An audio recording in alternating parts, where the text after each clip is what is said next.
일본이 사실상은 아베 탄핵 직전까지 온 거라고 봐요.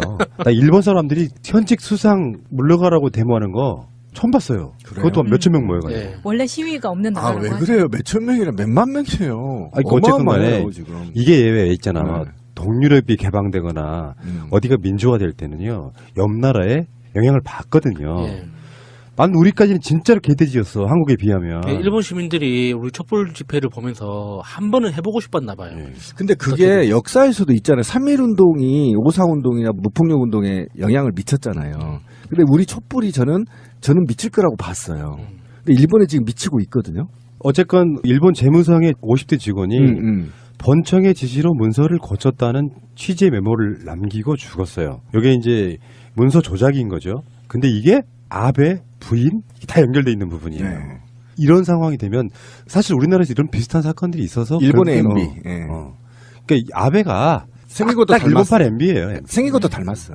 쪽발이 같이 생겼잖아, 다들. 지금 이 상황에서 실무자는 자살을 했다고 하고 타살 증거는 나오지 않았다고 하더라고요. 근데 지금 이 문서가 조작됐다. 재무성에 일본 재무성에서 만든 이 문서가 조작이 됐다는 것을 폭로한 게 누구냐 하면 일본의 공명당에서 했어요. 공명당은 자민당하고 연립 여당이에요. 그러니까 연립 정당인 거죠. 그래서 이 공명당에서 이거를 터뜨렸고요. 이게 이제 모리토모 스캔들이라고 해서 학원 부지에 관계된 문제였거든요. 이거를 아베 부인이 로비에 의해서 아주 심각하게 국가 재정을 손해보게 만든 사건인데 여기에서 지금 공명당이 들고 나온 것을 보니까 또 기시감이 느껴져요. 1년 전 이맘때 그 바른정당이 뛰쳐나와가지고 탄핵에 동참했던 그 기시감이 느껴지면서 일본도 아마도 뭐잖아. 이 일본은 이제 뭐 탄핵이라는 개념이 없으니까 이거는 수상을 그냥 바꿔치는 예. 이 정도 수준으로 아마 가지 않을까 싶어요. 그러니까 요거는 조금 좀 재밌는 게 약간 대입을 해보면 지금 모리토모 학원 자체가 어쩌면 이명박처럼 다스하고 비슷하게 실소 위주로 의심돼요. 내가 봤을 땐 그래. 맞아요. 네. 아베하고 아베 부인이 엮여 있는 예. 건데 그거를 국유지를 이 학원에다가 엄청 싸게 팔아. 네. 근데 이걸 조작 관련돼 있다고 하는 이 재무성 직원은 아베하고 연관 있는 부분만을 다 300곳 이상을 삭제해버립니다. 그러다가 이게 문제가 되니까 자살했다. 그래서 아베 입장에서는 지금 난망하지 진짜.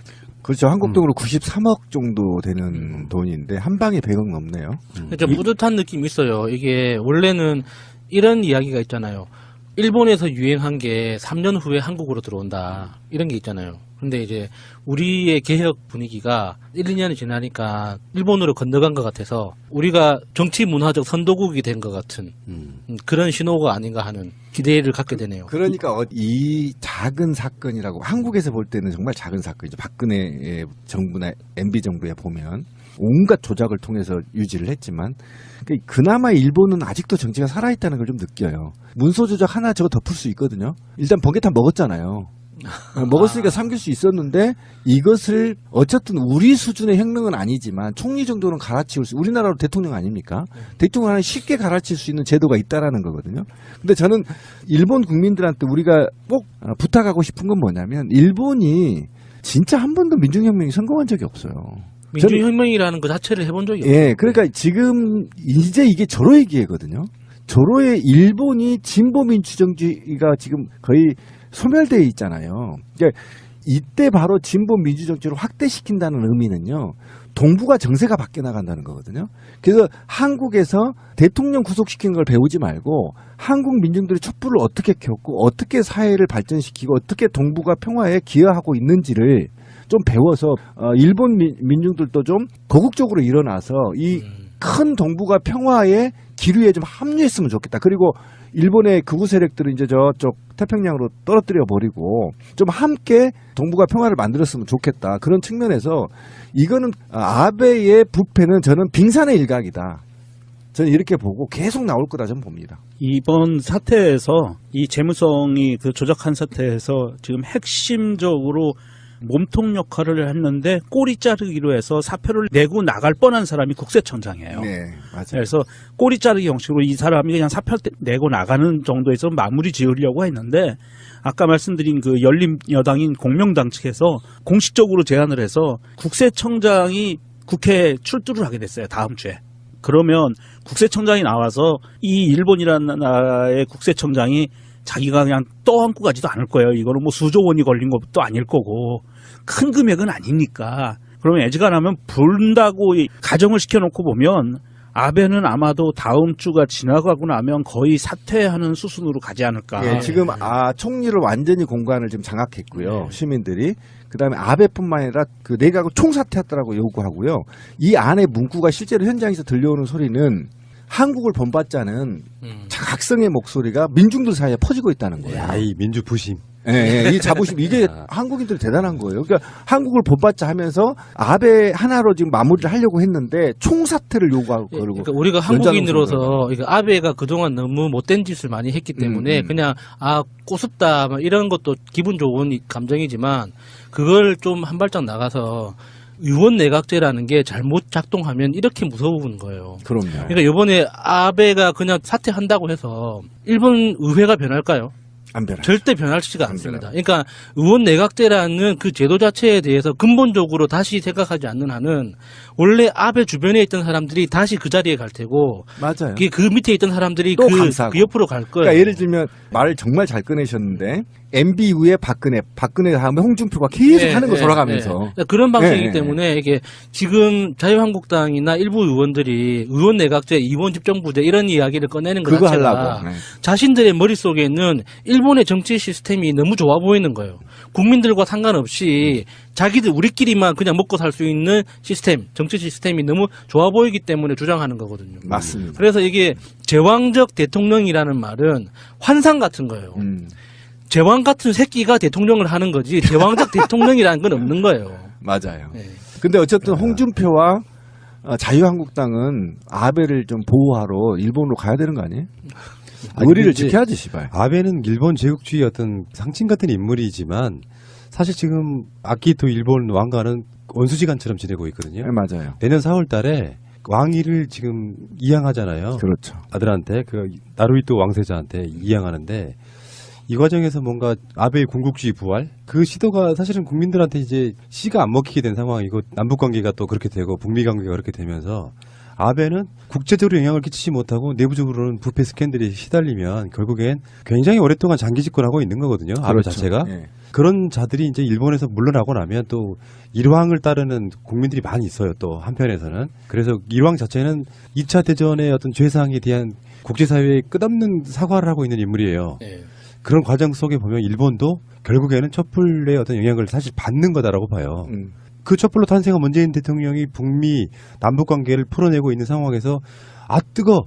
야, 이거 이러다가 일본 자체가 국제사회에 도태되는 거라고 느끼면 아베의 필요성은 국내 내외적으로 사라지는 거다. 이렇게 보는 거예요. 저는 그 말에 동의하고요. 아키히토든 뭐든 이번에 혁명을 좀 일으켜서 다 목 쳐야 된다고 생각합니다. 그 피는요 못 속입니다. 정말 너무 과격해. 아니 인간아, 저는 진짜. 분명히 말하지만 어쨌든 일본들이 좀 일고 일어나서 어느 시대에 지금 왕을 모시고 왕의 말이 먹힙니까? 자, 큰 이슈 속에 가려져 있긴 하지만 임우재. 제가 발음이 별로 요즘에 안 좋아요. 혀가 좀 아프거든요. 임우재. 예. 김일성.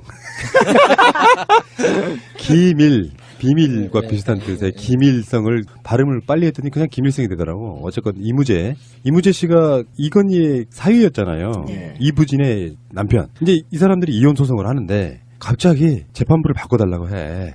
이유가 뭔가 봤더니 전 정말 충격이었어요. 장충기 문자가 관련이더라. 예.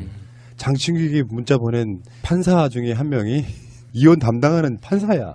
어디가 어쩔? 이건 충분히 재척 사유가 되죠. 그렇죠. 네. 감사 인사 문자가 뭐였냐면요. 제목부터가 그냥 감사 인사예요. 모자라고 부족한 제가 언감생심 대법관 예비 후보라 라인 앞에 잠시 서 있다가 선택을 받지 못했습니다. 세상사 다시 절 인연이라는 것이 있는 듯 합니다. 이는 모두 저의 부족함과 부독의 소치입니다. 남은 임기 동안 그 전과 똑같은 마음으로 사랑과 정성을 기초로 솔선수범, 선공후사, 감성소통의 리더십을 지속해 나가겠습니다.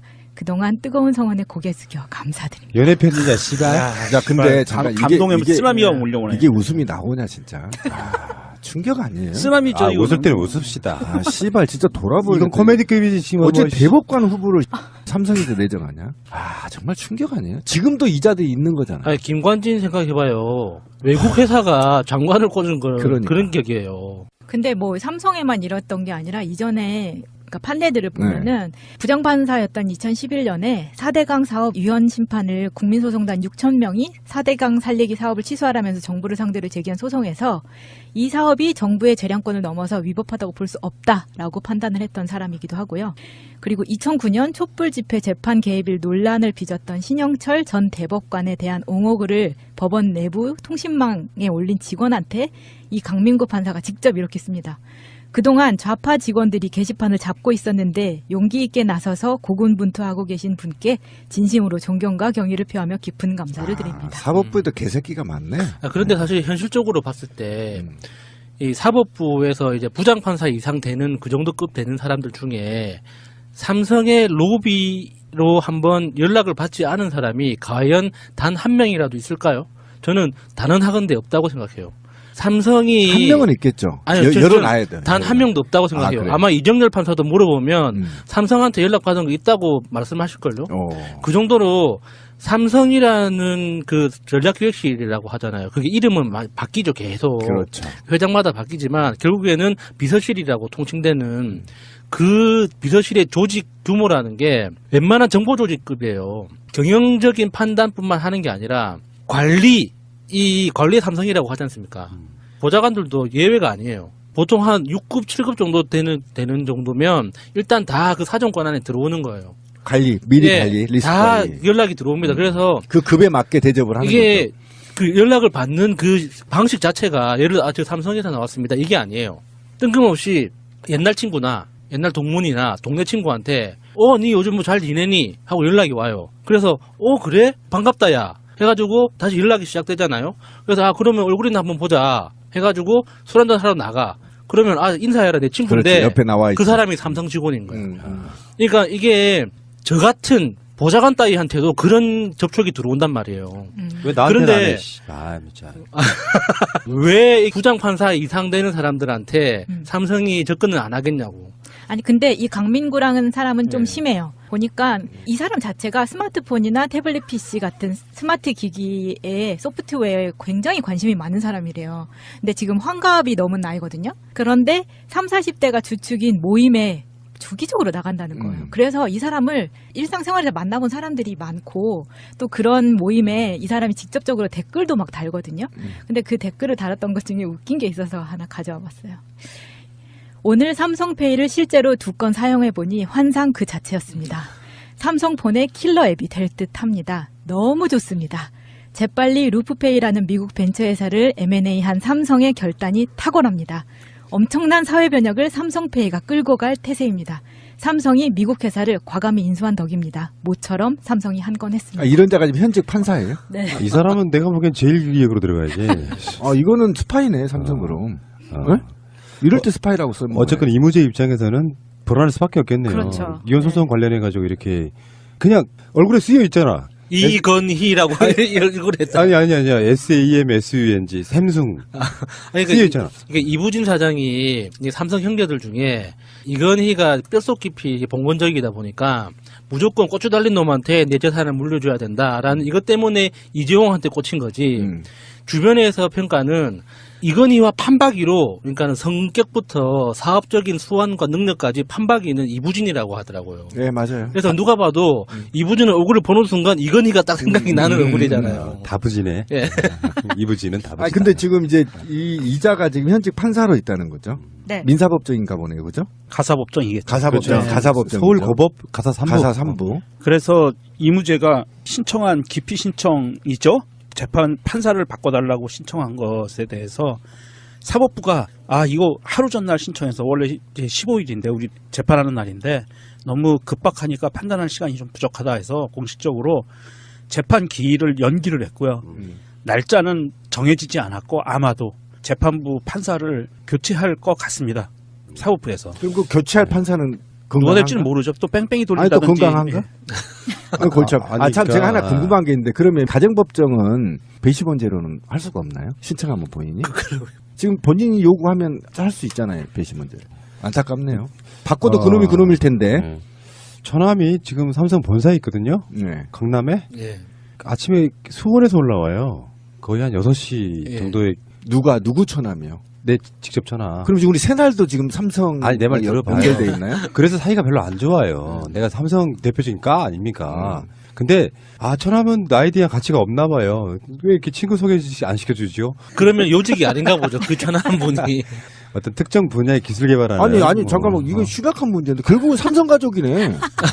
삼성 가족의 가족이니까 가족이죠. 그렇거든요. 이게 새날 근데 충격이다. 그 인간이 인간성이 별로야. 네. 그래서 가족들이 다 안 좋아해. 건이 닮았구나. 일본으로 건너간 것 같아서 우리가 정치 문화적 선도국이 된 것 같은 그런 신호가 아닌가 하는 기대를 갖게 되네요. 그러니까 이 작은 사건이라고 한국에서 볼 때는 정말 작은 사건이죠. 박근혜 정부나 MB 정부에 보면 온갖 조작을 통해서 유지를 했지만 그나마 일본은 아직도 정치가 살아있다는 걸 좀 느껴요. 문서 조작 하나 저거 덮을 수 있거든요. 일단 번개탄 먹었잖아요. 먹었으니까 삼길 수 있었는데 이것을 어쨌든 우리 수준의 혁명은 아니지만 총리 정도는 갈아치울 수, 우리나라로 대통령 아닙니까? 대통령을 쉽게 갈아치울 수 있는 제도가 있다라는 거거든요. 근데 저는 일본 국민들한테 우리가 꼭 부탁하고 싶은 건 뭐냐면 일본이 진짜 한 번도 민중혁명이 성공한 적이 없어요. 민주혁명이라는 그 자체를 해본 적이 없어요. 예, 그러니까 지금 이제 이게 조로의 기회거든요.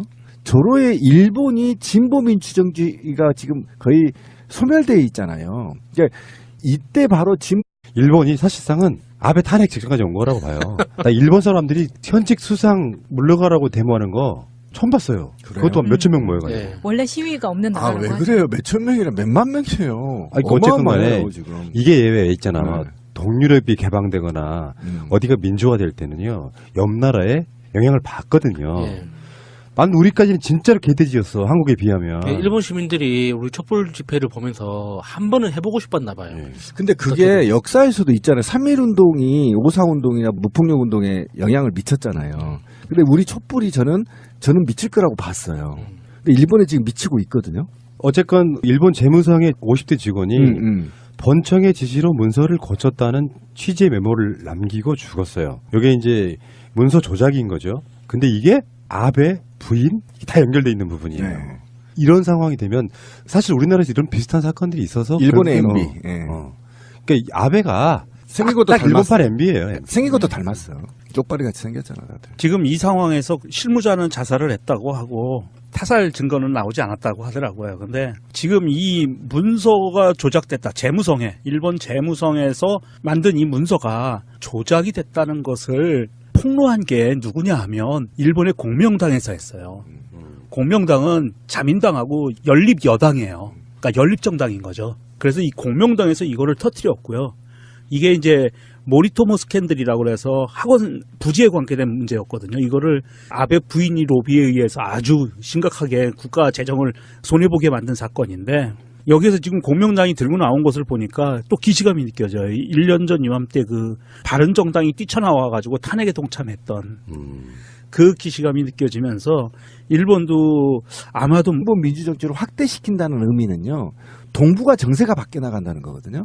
그래서 한국에서 대통령 구속시키는 걸 배우지 말고 한국 민중들이 촛불을 어떻게 켰고 어떻게 사회를 발전시키고 어떻게 동북아 평화에 기여하고 있는지를 좀 배워서 일본 민중들도 좀 거국적으로 일어나서 이 큰 동북아 평화의 기류에 좀 합류했으면 좋겠다. 그리고 일본의 극우 세력들은 이제 저쪽 태평양으로 떨어뜨려 버리고 좀 함께 동북아 평화를 만들었으면 좋겠다. 그런 측면에서 이거는 아베의 부패는 저는 빙산의 일각이다. 저는 이렇게 보고 계속 나올 거다 저는 봅니다. 이번 사태에서 이 재무성이 그 조작한 사태에서 지금 핵심적으로 몸통 역할을 했는데 꼬리 자르기로 해서 사표를 내고 나갈 뻔한 사람이 국세청장이에요. 네, 맞아요. 그래서 꼬리 자르기 형식으로 이 사람이 그냥 사표 내고 나가는 정도에서 마무리 지으려고 했는데 아까 뭐잖아. 이 일본은 이제 뭐 탄핵이라는 개념이 없으니까 이거는 수상을 그냥 바꿔치는 예. 이 정도 수준으로 아마 가지 않을까 싶어요. 그러니까 요거는 조금 좀 재밌는 게 약간 대입을 해보면 지금 모리토모 학원 자체가 어쩌면 이명박처럼 다스하고 비슷하게 실소유주로 의심돼요. 내가 봤을 땐 그래. 네. 아베하고 아베 부인이 엮여 있는 건데 그거를 국유지를 이 학원에다가 엄청 싸게 팔아. 네. 근데 이거 조작 관련돼 있다고 하는 이 재무성 직원은 아베하고 연관 있는 부분만을 다 300곳 이상을 삭제해버립니다. 그러다가 이게 문제가 되니까 자살했다. 그래서 아베의 입장에서는 지금 난망하지 진짜. 그렇죠. 한국 돈으로 93억 정도 되는 돈인데 한 방에 100억 넘네요. 좀 뿌듯한 느낌이 있어요. 이게 원래는 이런 이야기가 있잖아요. 일본에서 유행한 게 3년 후에 한국으로 들어온다. 이런 게 있잖아요. 근데 이제 우리의 개혁 분위기가 1, 2년이 지나니까